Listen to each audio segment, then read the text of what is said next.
Hello friends, ഇന്നത്തെ എപ്പിസോഡിൽ അർച്ചന പറഞ്ഞനുസരിച്ച് അവന്തികയുടെ വീട്ടിലേക്ക് ജോത്സ്യൻ എത്തിച്ചേരുന്നു. അർച്ചനയും അവന്തികയോടൊപ്പം ജോത്സ്യന്റെ പ്രവചനത്തിനായി കാത്തുനിന്നു. ജോത്സ്യൻ കബഡി നിരത്തി കാര്യങ്ങളൊക്കെ വിശദമായി അവന്തികയോട് പറഞ്ഞു.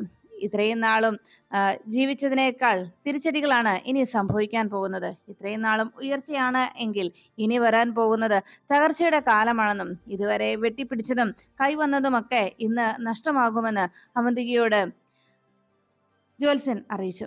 അതെല്ലാം കേട്ടതോടെ ആകെ ടെൻഷനോടെ നിൽക്കുകയാണ് അവന്തിക. ഉടനെ തന്നെ ഇത്രയും നാളും ചെയ്തു കൂട്ടിയ പാപങ്ങൾക്കും ക്രൂരതകൾക്കും ഒക്കെയുള്ള ഫലമാണ് ഇനി അനുഭവിക്കാൻ പോകുന്നതെന്നുള്ള ജ്യോത്സ്യ പ്രവചനം കേട്ട് അർച്ചന ആകെ ടെൻഷനോടെ പറഞ്ഞു, അയ്യോ ജ്യോത്സ്യരെ, അത്ര വലിയ കുറ്റങ്ങളോ തെറ്റുകളോ ഒന്നും അവന്തിക ചെയ്തിട്ടില്ല, അത്ര വലിയ പ്രശ്നക്കാരിയൊന്നും അല്ല അവന്തിക എന്ന് ജ്യോത്സ്യനോട് അർച്ചന അറിയിച്ചു.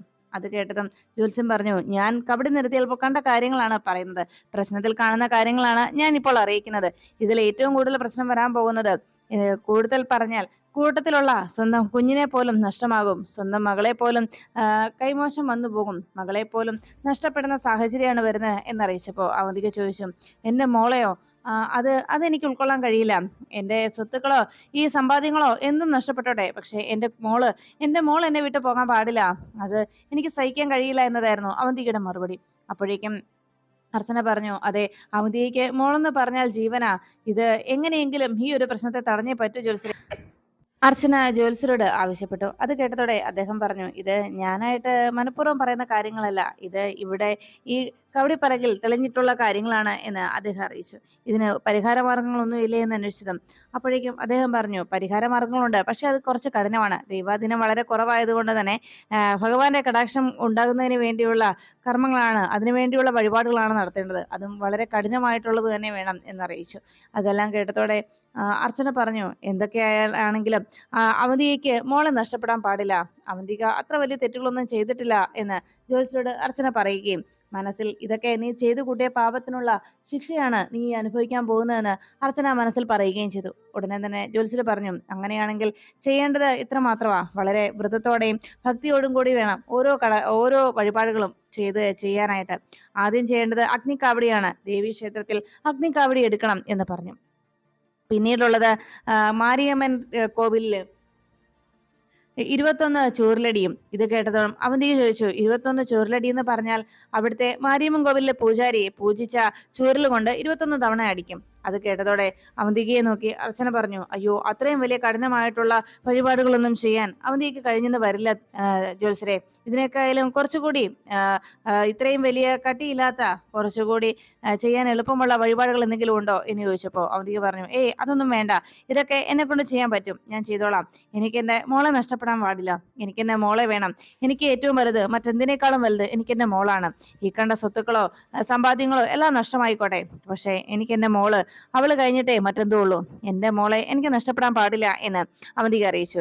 ഇതൊക്കെ ഞാൻ ചെയ്യാൻ ജ്യോത്സ്യരെ എന്ന് അവന്തിക പറയുമ്പോഴേക്കും ജ്യോത്സ്യർ പറഞ്ഞു, എങ്കിൽ പിന്നെ മലമുകളിലുള്ള ശിവക്ഷേത്രത്തില് 101 കുടം ധാര കൂടി നടത്തണം, അതും തന്നെ ചെയ്യണം. മറ്റാരുടെയും സഹായമില്ലാതെ സ്വയം തന്നെ 101 കുടം ആ കുളത്തിൽ നിന്ന് കോരിയെടുത്ത് അത് ഭഗവാന് സമർപ്പിക്കുകയും ചെയ്യണം എന്നറിയിച്ചു. ചെയ്യാം ജ്യോത്സ്യരെ എന്ന് അവന്തിക സമ്മതിക്കുമ്പോഴേക്കും ജ്യോത്സ്യർ പറഞ്ഞു, ഇതൊക്കെ ഇതുകൊണ്ടൊന്നും തീർന്നുന്നില്ല, ഇതൊക്കെ പാപപരിഹാരങ്ങൾ, ഈ ചെയ്തു പോയ പാപങ്ങൾക്കുള്ള പരിഹാര മാർഗങ്ങൾ മാത്രമാണ്. ഭഗവാനെ പൂർണ്ണമായും മനസ്സർപ്പിച്ച് ഇതെല്ലാം ചെയ്തു തീർത്താൽ മാത്രമേ ചെയ്തു പോയ പാപങ്ങൾക്കുള്ള പരിഹാരമായിട്ടും ഭഗവാന്റെ കടാക്ഷം നിങ്ങൾക്കുണ്ടാകുകയുമുള്ളൂ. കുഞ്ഞിനെ നഷ്ടപ്പെടാതിരിക്കാൻ വേണ്ടിയുള്ളതാണ് ഇതെല്ലാം തന്നെയെന്നും ജ്യോത്സ്യൻ ഓർമ്മപ്പെടുത്തി. അതെല്ലാം കേട്ടതും അവന്തിക പറഞ്ഞു, ചെയ്യാം, ഞാൻ ഇതെല്ലാം ചെയ്തോളാം, എനിക്കെന്റെ മോളെ വേണം എന്ന് അവന്തിക പറയുമ്പോഴേക്കും എന്നാൽ കണ്ണുകളടച്ച് പ്രാർത്ഥിച്ചോളൂ എന്ന് അദ്ദേഹം അറിയിച്ചു.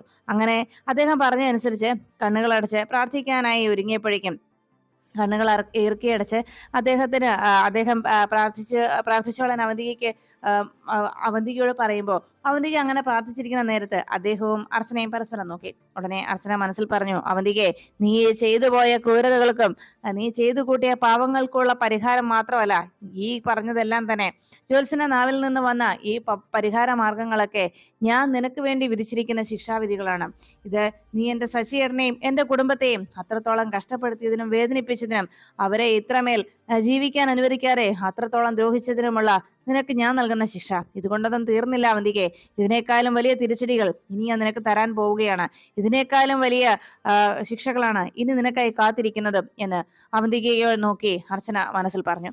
അവന്തിക ഇതൊന്നും അറിയാതെ കൈകൂപ്പി കണ്ണുകൾ ഇറുക്കി അടച്ച് പ്രാർത്ഥനയോടെ ഇരിക്കുമ്പോൾ അവന്തികയെ നോക്കി അർച്ചന മനസ്സിൽ പറഞ്ഞു, അവന്തികയെ, ഞാൻ എൻ്റെ ഓർമ്മകൾ തിരിച്ചു കിട്ടിയിട്ടില്ല എന്ന് നിന്റെ മുന്നിൽ ഞാൻ അഭിനയിക്കുകയും നീ എൻ്റെ മുന്നിൽ എന്നെ വിശ്വസിച്ച് എൻ്റെ മേൽ വിശ്വാസം അർപ്പിച്ച് എൻ്റെ മുന്നിൽ ഇങ്ങനെ ഒരു പാവ കണക്കെ ഇരിക്കുന്നതും അതെല്ലാം തന്നെ ദൈവത്തിന്റെ നിയോഗമാണ്, ദൈവത്തിന്റെ വിധിയുടെ വിളയാട്ടമാണ് എന്ന് അവന്തികയെ നോക്കി മനസ്സിൽ പറഞ്ഞുകൊണ്ട് അർച്ചന നിന്നു. അതിനുശേഷം അർച്ചന മടങ്ങിയെത്തിയതും രാജീവിനോട് അർച്ചന സംസാരിച്ചു. എത്രയും വേഗം തന്നെ ഞാൻ എൻ്റെ ശശിയുടെ അരികിലേക്ക് തിരിച്ചു പോവുകയാണെന്ന് അർച്ചന അറിയിക്കുമ്പോൾ രാജീവ് അർച്ചനയെ തടഞ്ഞു. അർച്ചന, ഇത്ര പെട്ടെന്ന് അങ്ങനെ ഒരു തീരുമാനം എടുക്കണോ? കുറച്ചുകൂടി സാവകാശത്തോടു കൂടി ഇങ്ങനെ ഒരു തീരുമാനത്തിൽ എത്തിയാൽ പോരെ? എന്താ ഇത്ര പെട്ടെന്ന് എന്ന് ചോദിച്ചപ്പോഴേക്കും അർച്ചന പറഞ്ഞു, ഇനിയും ഞാൻ കാത്തിരുന്നാൽ ഒരുപക്ഷെ എനിക്ക് എന്റെ സച്ചേട്ടനെ നഷ്ടപ്പെട്ടെന്ന് വരും. സച്ചേട്ടനില്ലാതെ ഈ അർച്ചനയ്ക്ക് പിന്നെ ഒരു ജീവിതമില്ല. അതുകൊണ്ട് തന്നെ സച്ചേട്ടനെ എനിക്ക് നഷ്ടപ്പെടാനും പാടില്ല. ഇനിയും സച്ചേട്ടനെ കഷ്ടപ്പെടുത്താൻ ഞാൻ ആഗ്രഹിക്കുന്നില്ല. സച്ചേട്ടനെ ഇനിയും വേദനിപ്പിക്കാൻ എനിക്ക് കഴിയില്ല എന്ന് അർച്ചന അറിയിക്കുമ്പോൾ രാജീവ് പറഞ്ഞു, അർച്ചന ഇപ്പോ ഈ സച്ചിയിലേക്ക് മടങ്ങിപ്പോകുമ്പോ ഗോകുലിന്റെ ജീവിതം അതോടെ തകരുമെന്നുള്ള കാര്യം അർച്ചനയ്ക്ക് അറിയില്ലേ? ഇത്ര പെട്ടെന്ന് അങ്ങനെ ഒരു തീരുമാനത്തിലെത്തിയാൽ അദ്ദേഹം പൂർണ്ണമായും തകർച്ചയിലേക്ക് വീണു പോകും.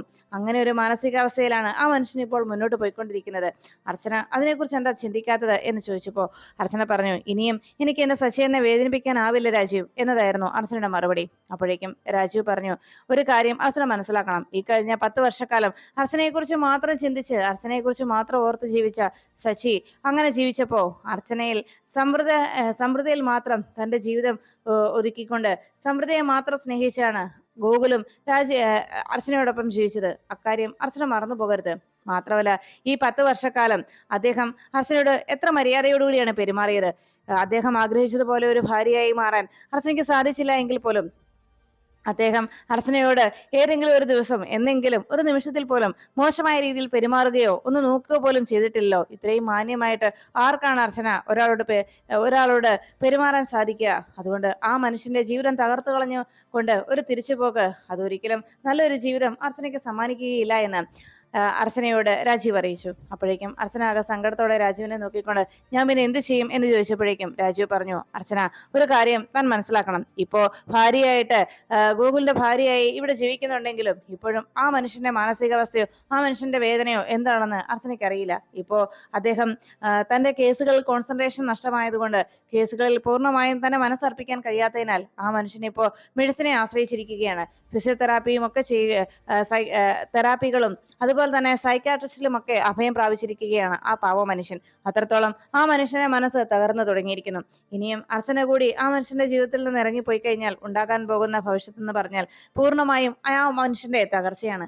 അങ്ങനെ ഒരു കുടുംബത്തെ ഒന്നാകെ ഇല്ലാതാക്കിക്കൊണ്ട് അങ്ങനെ ഒരു തിരിച്ചുപോക്ക് നടത്തിയാൽ അർച്ചനയ്ക്ക് സന്തോഷത്തോടു കൂടി ജീവിക്കാൻ സാധിക്കുമോ? അത് മാത്രമല്ല, അവന്തികയെ ഇങ്ങനെ നിലനിർത്തിക്കൊണ്ട് പോകുമ്പോൾ അവന്തിക പുറത്തിങ്ങനെ ഉണ്ടാകുമ്പോൾ സച്ചിയും അർച്ചനയും ഒന്നിച്ചാൽ അവന്തിക നിങ്ങളെ വെറുതെ വിടുവോ? സന്തോഷകരമായ ഒരു ജീവിതം നയിക്കാൻ അവന്തിക നിങ്ങളെ അനുവർത്തിക്കുമെന്ന് തോന്നുന്നുണ്ടോ എന്ന് രാജീവ് ചോദിച്ചു. ഞാൻ അവന്തികയെ പൂട്ടുന്നതിന് വേണ്ടി പുതിയൊരു പോംവഴി കൂടി കണ്ടെത്തിയിട്ടുണ്ട് എന്ന് രാജീവ് അർച്ചനയോട് പറഞ്ഞു. അന്ന് അർച്ചന എന്നോട് പറഞ്ഞിരുന്നില്ലേ, അനന്തത്തിന്റെ കുടുംബത്തെ കുറിച്ച് അന്വേഷിക്കാൻ. ഞാൻ അന്വേഷിച്ചിരുന്നു. അത് അയാളുടെ ഭാര്യയും മകളെയും ഞാൻ കണ്ടെത്തിയിട്ടുണ്ട്. അവരുടെ ഇപ്പോഴത്തെ ജീവിത സാഹചര്യം എന്ന് പറഞ്ഞാൽ വളരെ പ്രയാസകരവുമാണ്. അതുകൊണ്ട് തന്നെ അവരെ നമ്മുടെ കൂടെ കൂട്ടിയാൽ തീർച്ചയായിട്ടും അവന്തികയെ എന്നേക്കുമായി ഇരുമ്പഴികൾക്കുള്ളിൽ അടയ്ക്കാൻ നമുക്ക് സാധിക്കും എന്നറിയിച്ചു. അതുകൊണ്ട് തന്നെ അവന്തികയെ പൂട്ടിയതിനു ശേഷം സച്ചിയോടൊപ്പം അർച്ചന ഒരു ജീവിതം തുടങ്ങിയാൽ ഒരുപക്ഷെ അത് സന്തോഷകരമായിട്ടൊരു ജീവിതം നയിക്കാൻ നിങ്ങൾക്ക് സഹായകമായേക്കും എന്നറിയിച്ചു. എന്തായാലും നമുക്ക് ഉടനെ തന്നെ അവരെ ഒന്ന് പോയി കാണാമെന്ന് രാജീവ് അറിയിച്ചതും പോകാമെന്ന് അർച്ചന സമ്മതിച്ചു. എന്തായാലും അവന്തികയുടെ പതനം അതിനുശേഷം പിന്നെ അധിക നാൾ ഞാനിവിടെ ഉണ്ടാവുകയില്ല. എത്രയും വേഗം എനിക്ക് എന്റെ സച്ചിയുടെ അരികിലേക്ക് മടങ്ങി പോകണമെന്ന് പറഞ്ഞുകൊണ്ട് അർച്ചന അവിടെ നിന്ന് പോയി. അപ്പോഴേക്കും രാജീവ് മനസ്സിൽ പറഞ്ഞു, ആർക്ക് എന്തൊക്കെ നഷ്ടമായാലും ശരി, ആർക്ക് എന്തൊക്കെ നേട്ടങ്ങൾ ഉണ്ടായാലും ശരി, എന്ത് സംഭവിച്ചാലും എന്റെ അളിയന്റെ ജീവിതം തകരാൻ ഞാൻ സമ്മതിക്കില്ല എന്ന് രാജീവ് മനസ്സിൽ അങ്ങനെ ഒരു തീരുമാനവും എടുത്തു.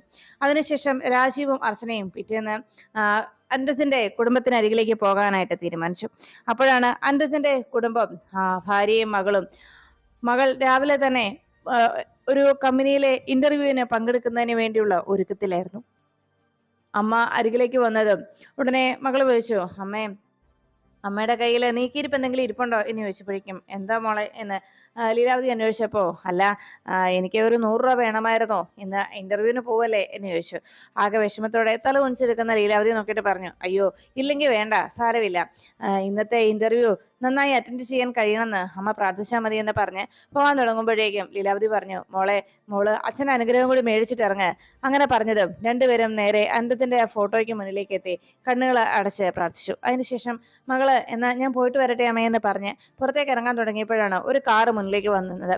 കാറിൽ നിന്ന് രാജീവും അർച്ചനയും പുറത്തേക്ക് ഇറങ്ങി. അപരിചിതരായ രണ്ടുപേർ അവർ അരികിലേക്ക് വന്നതും സംശയത്തോടെ ലീലാവതിയും മകളും നോക്കിയപ്പോ അരികിലേക്ക് എത്തി രാജീവ് പറഞ്ഞു, ഞങ്ങൾ കുറച്ച് ദൂരെ നിന്നാ വരുന്നത്, ഇത് അനന്തത്തിന്റെ വീടല്ലേ എന്ന് അന്വേഷിച്ചു.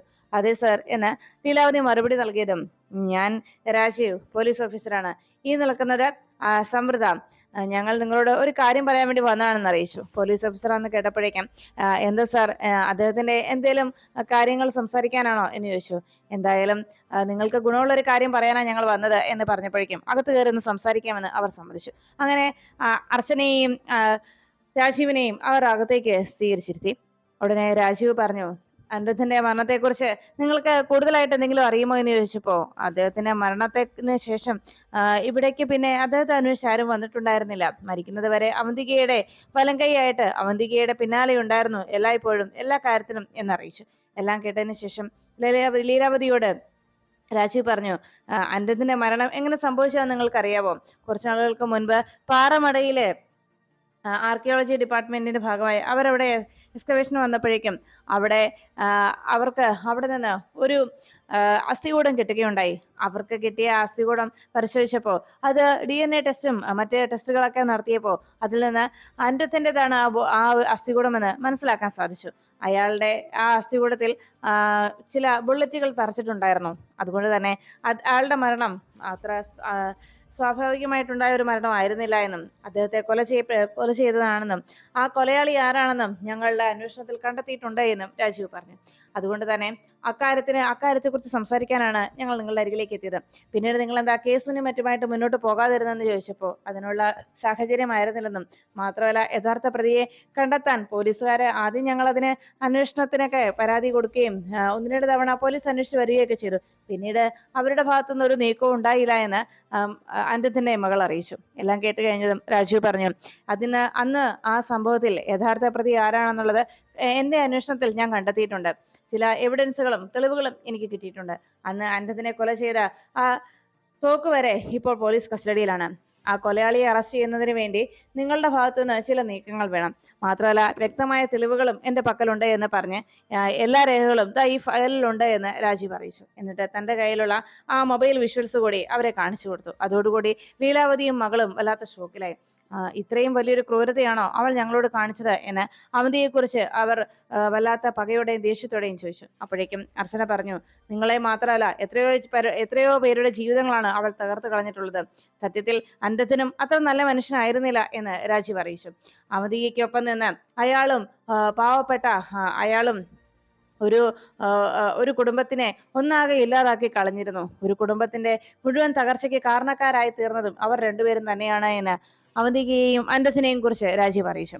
അതിനുശേഷം അവന്തിക തനിക്ക് കൈവന്ന സ്വത്തുക്കൾ അത് നഷ്ടപ്പെട്ടു പോകാതിരിക്കാനാണ് അനിരുദ്ധനെ ഇല്ലാതാക്കിയതെന്നും രാജീവ് അവരെ പറഞ്ഞ് മനസ്സിലാക്കുന്നു. എല്ലാം കേട്ട് കഴിഞ്ഞതും എൻ്റെ അനിരുദ്ധേട്ടന്റെ ജീവനെടുത്ത എൻ്റെ മോളുടെ അച്ഛന്റെ ജീവനെടുത്ത എൻ്റെ കുഞ്ഞിന്റെ അച്ഛന്റെ ജീവനെടുത്ത അവളെ ഞാൻ വെറുതെ വിടില്ല എന്ന് ലീലാവതി പറയുമ്പോഴേക്കും അടുത്ത് വന്ന അനിരുദ്ധന്റെ മകള് പറഞ്ഞു, എൻ്റെ അച്ഛനെ ഇല്ലാതാക്കിയ അവരെ ഞാൻ വെറുതെ വിടില്ല. നിയമം അവരെ വെറുതെ വിട്ടാലും അവരെന്റെ കയ്യിലെത്തും, അവരെ ഞാൻ കൊല്ലും എന്ന് ആ പെൺകുട്ടി പറയുമ്പോഴേക്കും അർച്ചനയും രാജീവും പറഞ്ഞു, നിങ്ങളാരും അതിന് നിയമം കയ്യിലെടുക്കേണ്ട ആവശ്യമില്ല. നിയമപരമായി തന്നെ നമുക്ക് അവന്തികയെ നേരിടാം. അതിന് നിങ്ങളുടെ കൂടി സഹായം വേണം. അത് മാത്രമല്ല നിങ്ങൾക്ക് അതിൽ നിന്ന് നേട്ടവും ഉണ്ടാകും. മാത്രമല്ല ഇപ്പോ മകൾ ഒരു ജോലി അന്വേഷിച്ച് നടക്കുകയല്ലേ, നിങ്ങൾക്ക് ജീവിക്കാനുള്ള വരുമാന മാർഗം ഉണ്ടാകും. അത് മാത്രമല്ല ഇപ്പോ അവന്തിക അനുഭവിച്ചുകൊണ്ടിരിക്കുന്ന ആ സ്വത്തുക്കളിൽ ഒരു നല്ല ഭാഗം ഷെയർ നിങ്ങൾക്ക് കൈവരികയും ചെയ്യും. അത് മാത്രം മതിയല്ലോ നിങ്ങളുടെ ജീവിതം മുന്നോട്ട് നല്ല രീതിയിൽ പോകാനും. മകളെ നല്ലൊരു പയ്യന്റെ കൂടെ നല്ല രീതിയിൽ വിവാഹം കഴിപ്പിച്ച് അയക്കണ്ടേ എന്നൊക്കെ ലീലാവതിയോട് ചോദിച്ചപ്പോൾ സാറും മേഡം എന്ത് പറഞ്ഞാലും ഞങ്ങൾ ചെയ്യാൻ തയ്യാറാണെന്നും ഞങ്ങൾ എന്താ ചെയ്യേണ്ടതെന്നും ലീലാവതിയും മകളും അനിരുദ്ധന് വേണ്ടി അവന്തികയ്ക്കെതിരായി എന്ത് ചെയ്യാനും നിങ്ങൾ പറയുന്ന എന്തിനും ഞങ്ങൾ തയ്യാറാണെന്ന് ഉറപ്പ് നൽകുന്നതോടെ അർച്ചനയും രാജീവും കൊണ്ടുവന്ന ആ ഫയലിലെ ചില പേപ്പേഴ്സിൽ അവർ സൈൻ ചെയ്ത് കൊടുക്കുന്നു. അങ്ങനെ അർച്ചനയുടെയും രാജീവിന്റെയും ആ ഒരു യാത്ര കൊണ്ട് ഫലം കണ്ടു. അതിനുശേഷം അവർ തിരിച്ച് വീട്ടിലേക്ക് മടങ്ങുമ്പോൾ ഗൂഗിൾ ചില കേസ് ഫയലുകളൊക്കെ നോക്കിക്കൊണ്ടിരിക്കുന്ന നേരത്താണ് അർച്ചന അവിടേക്ക് തിരിച്ചെത്തിയത്. അർച്ചനയെ കണ്ടതും ഗൂഗിൾ ചോദിച്ചു, താനിത് എവിടെ പോയതായിരുന്നോ എന്ന് ചോദിച്ചപ്പോഴേക്കും ചില അത്യാവശ്യങ്ങൾ ഉണ്ടായിരുന്നു എന്ന് അർച്ചന മറുപടി നൽകിയപ്പോൾ ഈയിടെയായിട്ട് തന്റെ തനിച്ചുള്ള യാത്രകൾ വളരെയേറെ കൂടുതലാണ്, മാത്രമല്ല തന്റെ ആവശ്യങ്ങളും കൂടിക്കൊണ്ടിരിക്കുക. ആവശ്യങ്ങൾ കൂടുമ്പോൾ ഇവിടെയുള്ളവരുടെ മേലുള്ള തന്റെ നോട്ടവും ശ്രദ്ധയും കുറഞ്ഞു പോവുകയാണ് എന്ന് ഗൂഗിൾ അറിയിച്ചു. രാവിലെ ഞാൻ എണീറ്റപ്പോൾ തന്നെ കണ്ടില്ല, അന്വേഷിച്ചപ്പോൾ പുറത്തെവിടെയോ പോയെന്ന് മാത്രം അറിഞ്ഞു എന്ന് പറഞ്ഞു. അപ്പോഴേക്കും പിന്നാലെ എത്തിയ രാജീവ് പറഞ്ഞു, സ്വന്തം ആവശ്യങ്ങൾക്ക് ഇടയ്ക്കൊക്കെ പുറത്തു പോകുന്നത് നല്ലതല്ലേ അളിയാ, എപ്പോഴും ഇങ്ങനെ വീട്ടിൽ ചടഞ്ഞുകൂടിയിരിക്കുന്നത് അത് ശരിയായ കാര്യമാണോ എന്ന് ചോദിച്ചപ്പോഴേക്കും അല്ല, പുറത്തു പോകണം, പുറത്തു പോകുന്നത് എന്നും നല്ല കാര്യം തന്നെയാ എന്ന് രാജീവ് പറഞ്ഞ അഭിപ്രായത്തോട് അനുകൂലിച്ചുകൊണ്ട് ഗൂഗിൾ സംസാരിക്കുമ്പോഴേക്കും ശിശിര അവിടേക്ക് എത്തിയിട്ട് പറഞ്ഞു, ഈയിടെയായിട്ട് സമൃദ്ധിക്ക് എപ്പോഴും പുറത്തു പോക്ക് മാത്രമേ ഉള്ളൂ, ആവശ്യങ്ങൾക്കായിട്ടും അനാവശ്യങ്ങൾക്കായിട്ടും എപ്പോഴും പുറത്തു പോകാനേ സമൃദ്ധിക്ക് നേരമുള്ളൂ എന്ന് പറഞ്ഞുകൊണ്ട് ശിശിര ഒട്ടും ഇഷ്ടപ്പെടാത്ത രീതിയിൽ വളരെ ഗൗരവത്തോടെ ഗൂഗിളിന് മുന്നിൽ വന്ന് സമൃദ്ധിയെ കുറ്റപ്പെടുത്തി കൊണ്ട് ശിശിര സംസാരിക്കുമ്പോ രാജീവ് വളരെ ദേഷ്യത്തോടെ ശിശിരെ എന്ന് വിളിക്കുന്നു. ആ വിളി കേട്ട് ദേഷ്യത്തോടെ തന്നെ ശിശിര നോക്കുമ്പോഴാണ് രാജീവ് ഗൂഗിളിനെ നോക്കിയിട്ട് ചോദിച്ചത്, അല്ലളിയ, ഇന്നലെ സച്ചിയുടെ കേസിന്റെ വിധി വരുന്ന ദിവസം? ഉടനെ അതേ എന്ന് രാജീവിന്റെ ചോദ്യത്തിന് ഗൂഗിൾ തല കുലുക്കി സമ്മതം മൂളുമ്പോഴേക്കും അർച്ചനെ നോക്കിയിട്ട് രാജീവ് ചോദിച്ചു, എന്താ സമൃദ്ധ, ഇന്നത്തെ ഈ വിധിയിൽ ആര് വിജയിക്കും, ആർക്കാണ് അനുകൂലമായിട്ടായിരിക്കാം ഈ കേസിന്റെ വിധി വരുമ്പോൾ ആരുടെ ഭാഗമായിരിക്കും വിജയിക്കുക, എന്താ സമൃദ്ധയുടെ നിഗമനം എന്നും സമൃദ്ധയുടെ അഭിപ്രായം എന്താണെന്നും രാജീവ് ചോദിക്കുമ്പോഴേക്കും അർച്ചന എന്ത് മറുപടി നൽകും എന്നറിയുന്നതിന് വേണ്ടി രാജീവിനോടൊപ്പം തന്നെ ആകാംക്ഷയോടെ നോക്കിയിരിക്കുകയാണ് ഗൂഗിൾ.